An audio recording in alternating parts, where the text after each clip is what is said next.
ကျုပ်ကဆရာကြီးအခန်းကတာမန်လူတစ်ယောက်နှင့်ခွေးတကောင်ထိုအချိန်တွင်တောင်ပေါ်၌တိုက်ပွဲတစ်ခုဖြစ်ပွားနေလေသည်ကောင်းဆိုးဝါတစ်ကောင်ကဒီလောက်တောင်မောက်မာနေမယ်လို့မထင်တော့ဒါဆိုဒီကောင်ကစက်တစ်မကောင်းဆိုးဝါပေါ့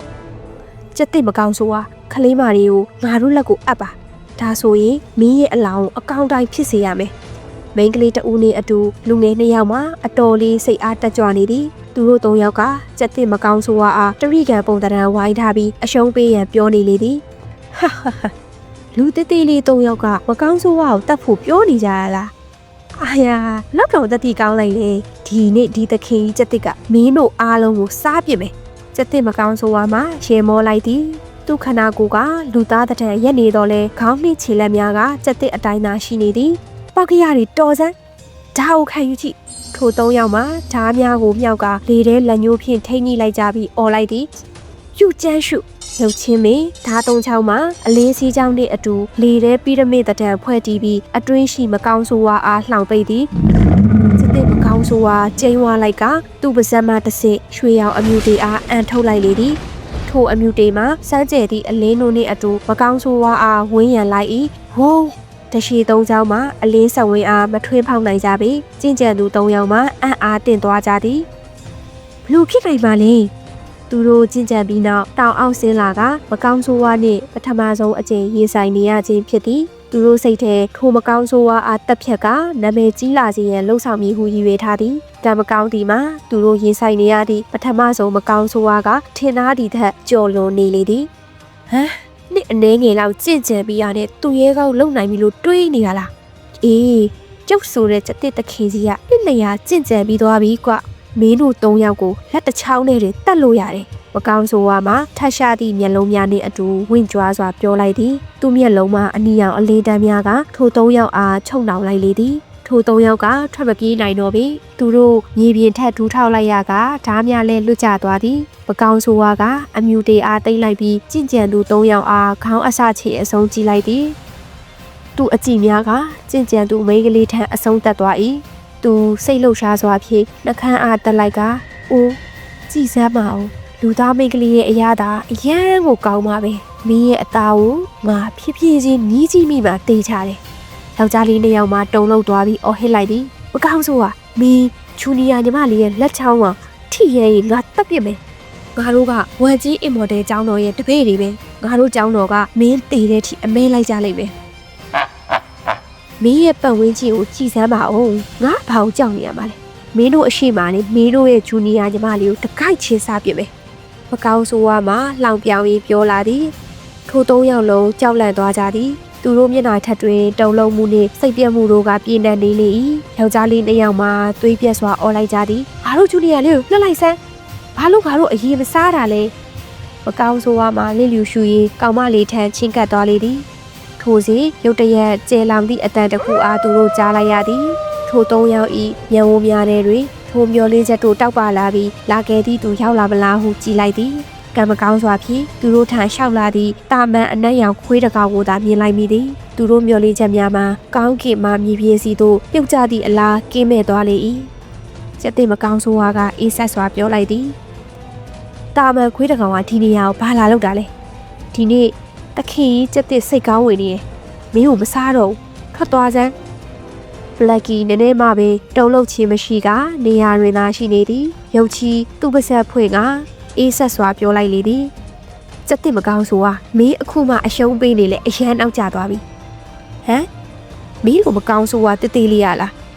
စက်တစ်မကောင်းဆိုမှာကြောင်အသွားပြီးနောက်ရေမောလိုက်လေကဆက်ပြောသည်ဟေးခွေးနဲ့လီမင်းကြင့်ကြံရင်ယူသွားပြီလား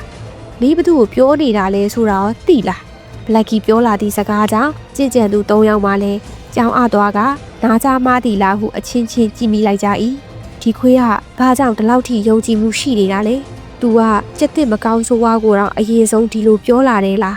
။ဘာပဲဖြစ်ဖြစ်ငါတခင်ဒီကိုရောက်လာတော့မယ်။ငါမှ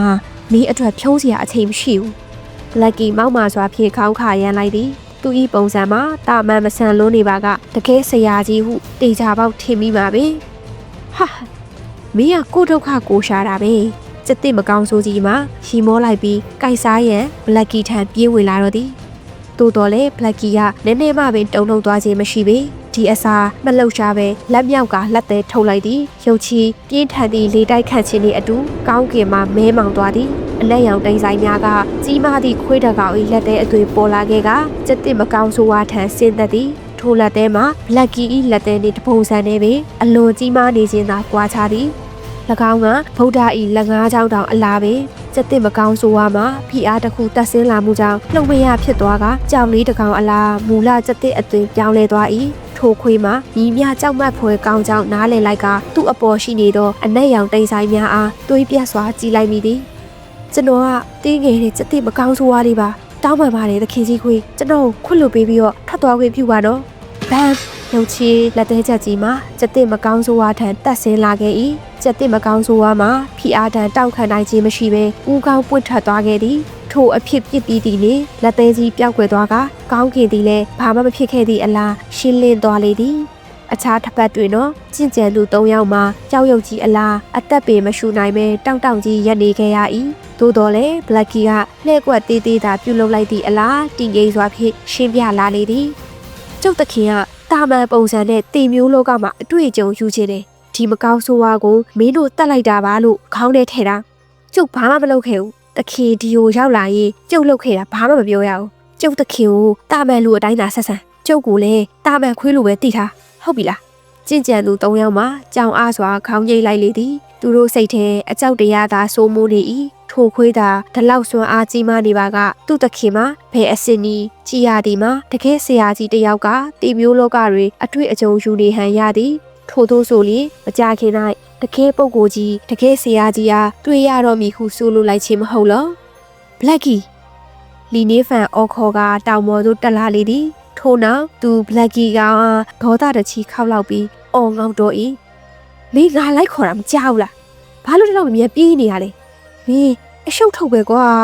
သူတွေးလေဒေါသဖြစ်လေဖြစ်သည်သူဘလက်ကီ၏ခေါင်းအားဒေါသတကြီးထပ်ခေါက်လိုက်ပြန်သည်အခြားတစ်ဖက်တွင်တော့ကြည်ကြံသူ၃ယောက်မှထိုမြေဝင်းကိုကြည့်ပြီးမူးနောက်ဖြစ်ရကခေါင်းမစပင်းများဆွဲနှုတ်မိမတက်ဖြစ်နေသည်သူတို့တကိုယ်လုံးရှိအမွေများသည်လည်းထောင်ထားနေ၏ထိုတခင်ကြီးခွေးထံကြီးမသည့်လက်သေးကြီးရှိနေပေသည်ထိုလက်သေးကြီးအားသူတို့ခိုင်းတစ်ခုလုံးပေါင်းနေပြီးခုခံနိုင်မည်မဟုတ်ချေဒီမတိုင်ခင်ကတခင်ကြီးခွေးကထိုပုဂ္ဂိုလ်ကြီးအကြောင်းပြောခဲ့သည်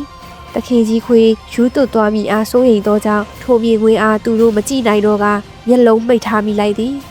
ဘလက်ကီကတခဏဆူပြီးနောက်ဘေးတွေအခြားလူများလည်းရှိကြောင်းလီနေဖန်တတိထားမိလိုက်သည်ကျင့်ကြံသူ၃ယောက်ဦးခေါင်းကွဲနေသည့်စက်တစ်တေတစ်ကောင်နှင့်တစ်ပင်ချေရီထတတိလစ်နေသည့်နန်းနန်းအားသူမြင်လိုက်သည်ကြည်ရသည်မှာစက်တစ်မကောင်းဆိုးဝါအားကျင့်ကြံသူ၃ယောက်တို့အနံယူလိုက်ဟန်ရသည်သူကန်ကောင်းသွားသည်နန်းနန်းထံသို့သွားပြီးစစ်ဆေးကြည့်လိုက်သည်တွင်တတိမေးုံသားရှိကြောင်းသိလိုက်ရ၍တပ်ပြင်းချနိုင်တော့သည်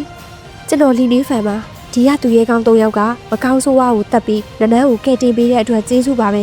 ခမများတို့ကကျွေလွှင့်မျိုးတော်အတွက်ရင်းချက်မှုဆောင်ယူပေးလိုက်တာပါလီနေဖန်ကျေးဇူးတင်စကားပြောလိုက်၏သို့တော်လည်းသူတို့၃ယောက်မှကိုယုကာယဖြစ်သွားသည်သူတို့ထဲမှတစ်ယောက်သာတုံရင်သည့်လေတံဖြင့်ပြန်ဖြေလာနိုင်နေသည်တခင်လေးအရန်အားနာနေပါပြီတကယ်တော့ကျုပ်တို့ဘာမှမလုပ်ရပါဘူးဒီနေ့ဖန်ထံတွင်ညီသည့်စိတ်ဝိညာဉ်ချီမှမရှိကြောင်းသူတို့နားလေသည်သူကတာမန်လူတစ်ယောက်အတိုင်းပင်သူတို့၃ယောက်အလွန်အံ့အားသင့်သွားမိ၏တကယ်ဆရာကြီးတွေသာသူတို့စိတ်ရှိသလိုနေနိုင်ကြတာပဲလီနေဖန်ဆိုတာကအတိတ်ကိုလွမ်းဆွခြင်းလို့အထိပ္ပယ်ရတယ်မဟုတ်လားသူကိုယ်သူတာမန်လူအဖြစ်နေနေတာအံ့ဩစရာမရှိတော့ဘူးဖြစ်နိုင်တာကသူ့ရဲ့တေမျိုးဘဝကိုတန်တသတိရနေရပဲဖြစ်မယ်သူကတကယ်ဆရာကြီးတကယ်ပုဂ္ဂိုလ်ကြီးပဲကျင့်ကြံသူ၃ယောက်မှစိတ်ထဲတွင်တက်ပြေးချလိုက်မိသည်ထို၃ယောက်ထဲမှအပြာရောင်ဝတ်စုံလေးနှင့်မိန်းကလေးမှအရှိထွက်လာသည်တွေ့ရတာဝမ်းသာပါတယ်ကျမကပိုင်လျိုရှောင်းမှာသူတို့ကကျမစီနီယာတွေဖြစ်တဲ့လိုဟိုနဲ့ချင်ကျူပါတွေ့ရတာဝမ်းသာမိပါတယ်မိန်းကလေးပိုင်းသူရဲကောင်းလိုနဲ့သူရဲကောင်းချင်းလီနေဖန်လည်းရေကြီးစွာကာရဝပြုလိုက်မိသည်တဆက်ထဲအံ့အားသင့်စွာဖြင့်စက်တစ်မကောင်းဆိုးဝါအားကြည့်လိုက်မိ၏၎င်းကတာမန်စက်တစ်များထက်တကယ်ပင်ကြီးမားသည်သူအတွက်အင်မော်ဒယ်ကဘာသို့ရောက်လာစဉ်ကတည်းကမကောင်းဆိုးဝါးတကောင်ကိုပထမဆုံးမြင်မှုချင်းနှင့်ထိုမြနီနီကက်ကက်မြင်မှုချင်းဖြစ်သည်ထိုမကောင်းဆိုးဝါးအားညီတို့အနာယူလိုက်ကြောင်းမမြင်လိုက်ရခြင်းမှာတကယ်ပင်နှမျောစရာကောင်းလာသည်